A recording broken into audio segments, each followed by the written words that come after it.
Hey guys, I'm back with another weekly chat for you guys, and thank you for coming and watching this video. I really appreciate it. And as I was setting up to film this video, I saw that I had a big glare on my glasses, so my goal for this year at some point is try to figure out how not to get a glare on the glasses. I know that can be aggravating if you're watching the video. I have learned if I kind of tilt my head down a little bit, there is less of a glare on there, and in the back of my mind I remember kind of tilt your head down, but then as I get to talking I'll lift my head back up and the glare comes back. But then I noticed I can see it, like if I hold my head right here, I've got two shadows right here. Oh well, it is what it is. This is what happens to glasses wearers. And I can't wear contacts. For anybody that's new to my channel that you haven't been watching for a while, I cannot wear contacts. I have severe dry eyes, and I do take Restasis for it. It has been helping a little bit, and it is what it is. So, yep. The issue of glasses wearers is that you get lots of glares, shadows, things like that. It's frustrating sometimes, but I do like my glasses. That's why I have so many pairs of them. So how have you guys been doing this week? Everything's been going pretty well for me. Let's see what has been happening. I don't have a lot to share with you today, so because of that, I think I'm going to end this video with a bit of a book review of The Night Circus, because I really don't have a lot to say about the book, and I was going to do a separate video for the review, but I don't have a lot to say, so I thought I would just attach it onto the end of this video and we'll leave it at that. So, got my nails done. Did I just say that? I don't remember if I said it or not, but I got my nails done this week. I got the French tips on them. They cut them down pretty short, so my nails can grow really good other than this one. This one does not like to grow, this thumbnail. But I got French manicure, I got shellac, so they should last 2 to 3 weeks. I've given them about a 6 to 7 month break for them from getting them shellacked a few times last year. I do it maybe 3 to 4 times a year. It lasts pretty, 2 to 3 weeks. It depends on when I go to the nail salon, who does my nails. It will depend on how long they last, but this girl puts so many coats on them. I have high hopes that they're going to last a while. So yes, that happened. I've got pretty much all frivolous stuff to talk about this week. Just not a lot else to really share except for frivolous stuff, so I hope you guys don't mind, but it is what it is. So I was going to talk about these two little products, do a mini review. These came in the last Allure beauty box that I got before I canceled it, and these are the Kevin Murphy Hydrate Me Wash and Hydrate Me Rinse. So it's a shampoo and conditioner. I got them out for the first time to use them, and I've got to tell you, I hate these. I hate them. And it's really the smell of them, or the scent, more like an odor, that I don't like. I don't even know how to describe it. Something that I just really dislike. Oh, I don't even know. It's strong, almost chemically smelling. I think things that a lot of times are good for you tend not to smell that great because they haven't added a lot of artificial scents into it. But I washed my hair, and with those products I used it once, and then I don't wash my hair every day, so a couple days later I could still smell that on my hair, and I hated it. So I'm going to pass these on to a friend of mine to see if she wants them. And I don't know how else they worked. If anybody has used Kevin Murphy products, they may be fabulous. I don't know, because I can't get past the smell. And one other issue, I've been having some sinus headaches lately. It's because of my allergies, and that I think I had a sinus headache when I used those, and it made it even worse. So I've got to give those away. Just thought I would share. Another thing I've been doing is some more shopping. I know. You guys can't beat me up any more than I can beat myself up over my shopping habits, but I am addicted to shopping. I do struggle. It is something I struggle with because I love stuff. Oh my goodness, do I ever love stuff. So I did get some new skincare stuff, and I'm going to tell you, I got to go back and get something else because I I don't know what's been going on. I'm getting older. Yes, I am. We all are getting older. And the older I get, the drier my skin gets. And right now, my skin has not really been loving my current skincare routine. There's nothing wrong with the products. I love my products, but my skin is just not loving them. So I've been looking for stuff that's more hydrating. And right now, it's my under eye area. It is getting really, really fine lines and wrinkles. I know I've got, like when I frown, I get, I'm trying to frown, there. I get a wrinkle right here and then one right here. That, for whatever reason, doesn't bother me that much. But when I smile, I get these lines, and these don't bother me that much, these crow's feet. It's just right under my eyes. There's all these fine lines, and I hate them. I know this is completely frivolous. People should grow old gracefully, but I am trying to fight the aging under here at least. So my eye cream that I've been using is the Philosophy, I think it's the Philosophy Miracle Worker. I loved that one for a long time. I do think they've changed the formula because it did have a horrible, almost, if you know what a shrimp boil or a crawfish boil smells like, I hate shrimp and crawfish, but if you know what that smells like, that is what that product smelled like. And so I hated the smell, but it didn't linger on very long, and I loved the product. Lately, I got a newer one, and it didn't smell that way, so I think they've changed something in the formula, but it has not been working for me. So I did do some research, and I found a new eye cream. I went ahead and got it. I ordered it from Sephora, and so I got something else, and then I went back to Sephora to smell some new perfumes, and I walked away with a couple. I know. But I'm thinking about doing a haul.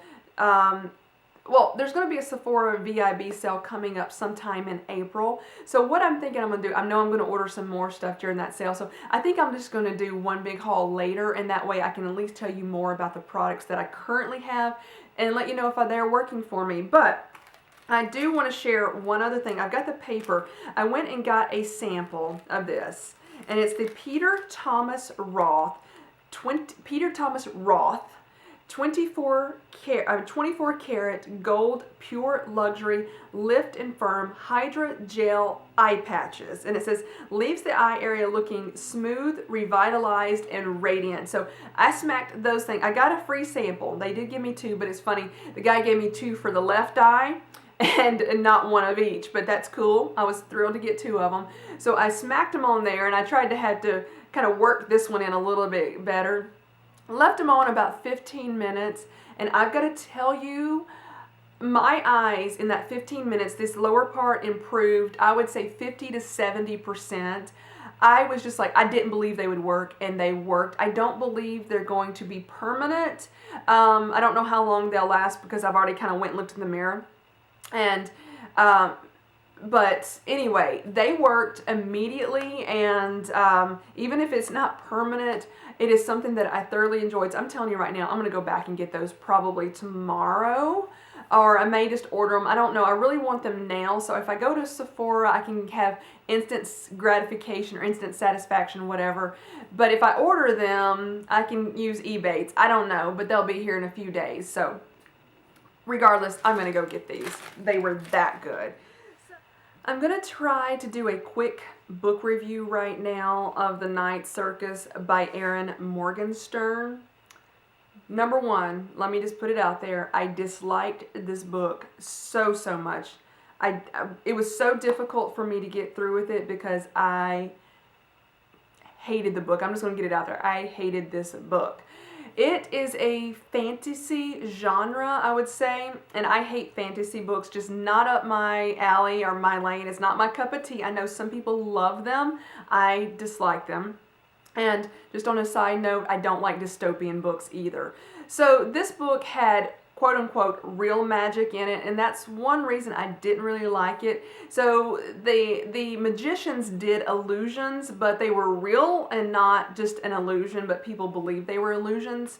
So it starts out in like the late 1800s, around 1870 something, with Prospero the Enchanter. the night it starts off, or the day it starts off, he has just had a performance or something. And his daughter, I don't know if he actually knew he had a daughter or not, but her mother had just committed suicide, and she gets delivered to him. Her name is Celia. I hope I got that right. And he doesn't like her name. He's not happy she had been delivered to him. And she's 6 years old.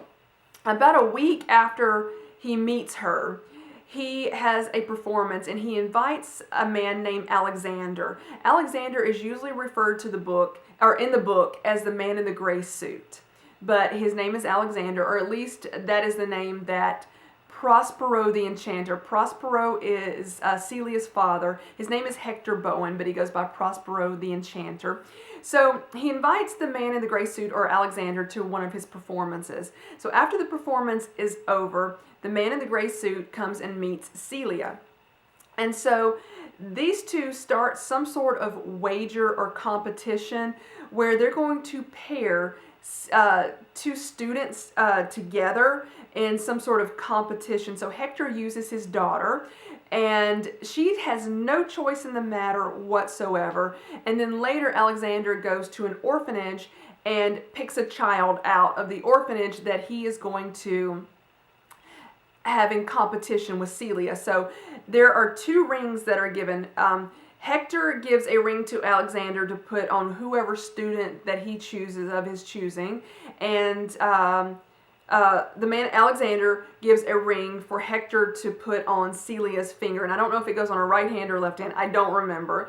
But when he puts the ring on Celia, it burns down into her skin. So it literally just goes into her skin and leaves a scar. So you can't see the ring on her anymore. So, and then Alexander does the same thing to his student that he chooses from the orphanage. His name is Marco.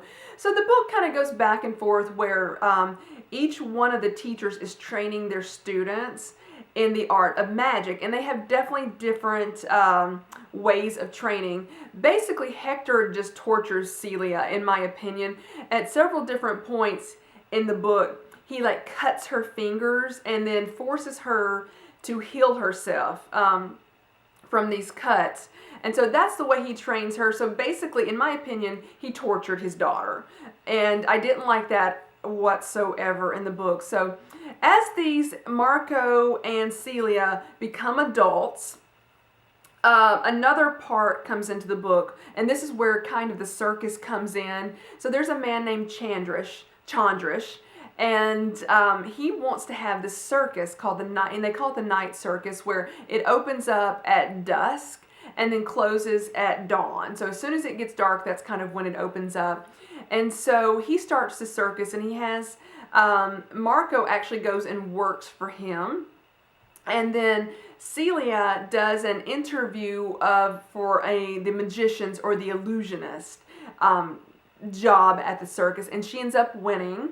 And so she actually travels around the circus, and Marco stays back in London with Chandrish, and he kind of runs the circus. So all throughout the book, Celia is just traveling around.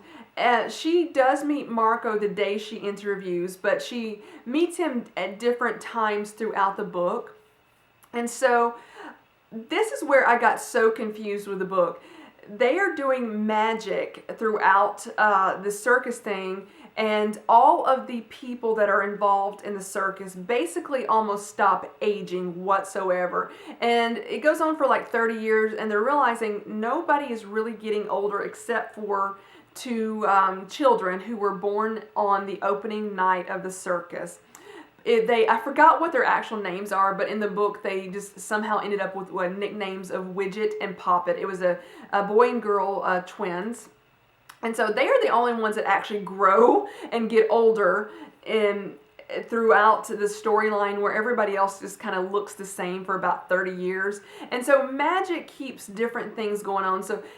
And throughout the course of time, Marco keeps taking away some of Chandrish's memory, and so Chandrish gets really confused, and it goes on for 30 years. Well, finally, Marco and Celia figure out a little bit more of this competition that they're involved in. So I really can't tell you what they're doing to compete or how a winner is chosen. But basically, near the end of the book, they figure out for someone to win, the other person has to die. And they had fallen in love, and they were just not willing to, it was kind of like neither one of them wanted to let the other one die so they could be the winner. And so Marco was basically just going to end up doing some sort of trick where he was probably going to die. And so while that is taking place, Celia runs up to him and stops him and does some sort of other magic trick. And I realize I'm being so confusing right now, but I just didn't like the book. But they ended up in this kind of alternative world or universe, and Celia's father had done the same trick to himself, but he messed it up. But basically the way they described it was they diluted their bodies. Very strange, I know. So they said, think of it this way: if you were to pour a glass of wine into the ocean, it gets really diluted. Yes, the wine is still there, but think about it, you've diluted the whole thing. So they said, we need to try to figure out more of pouring like something into a smaller container. So think about pouring a glass of wine into a glass of water. And you realize it gets diluted, but it's less diluted. This is so crazy, I know, but that's why I decided not to do a separate book review, because I thought I would just throw it in here. So they ended up doing that, and then throughout the book, every other chapter, there was another story going on about this young child named Bailey, and he's in the United States. So the circus would travel around the world. And so Bailey was living in Massachusetts, and he was enthralled with this circus so much he loved it. And he actually ends up meeting Poppet very early on in the book. And so as the course of time where the circus keeps coming around and they would come back, as he's getting older, he meets both Poppet and Widget, and he becomes great friends with them, and he's just obsessed with the circus. So later on at the book, it's very important that Bailey ends up at the circus. So about the time near the very end where Celia and Marco end up diluting themselves, where they're still alive but they're not in the same world as other people, you can still see them, but they said it's kind of like it doesn't look like you could like see through them. Well, Bailey ends up back at the circus, so the circus ends up being signed over to Bailey, and he becomes the proprietor of the circus. And he's alive, he was probably born in the real late 1800s. Well, he is still the proprietor of the circus. Later on in time, it doesn't say what year it ends, but his card is given to somebody, and on the card it has a .com and like an email address or a website. So we're at least, when did we get the .coms? We're at least somewhere in the 1990s, if not later. So none of these people, they still just didn't age. So this is basically my book review. I know it was horrible. I hated the book. I'm sorry I picked this one. I did it based on somebody else, another YouTuber that I was watching said it was her favorite book. I get it if you like fantasy books. Some people might love this one. I didn't pay a whole lot of attention to it. I disliked the book. This is my book review. It was horrible. I know. I hope you guys all have a blessed and wonderful week, and I will talk to you later. Bye, everybody.